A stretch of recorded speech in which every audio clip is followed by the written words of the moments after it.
دیکھو ایک بڑی دلچسپ بات ہے کہ فارسی کا شاعر فردوسی، غالب نے کہا شاعر کی انتہا یہ ہے کہ وہ فردوسی بن جائے. ہاں جی، وہ مطلب تسی اندازہ کرو، ایک خاتون ہے، اس کے شاہ نامے میں وہ غسل کرتی ہے اور غسل کرنے کے بعد اپنے بال باندھتی ہے یہ پیچھے.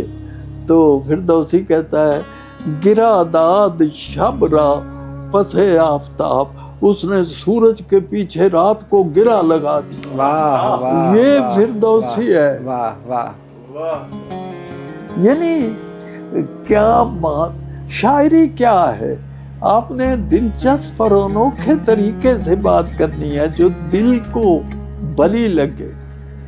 فردوسی نے کہا جب میں نے شاہ نامہ لکھا تو وہ 400 ہجری تھی. اس کو پتہ کیسے بیان کیا؟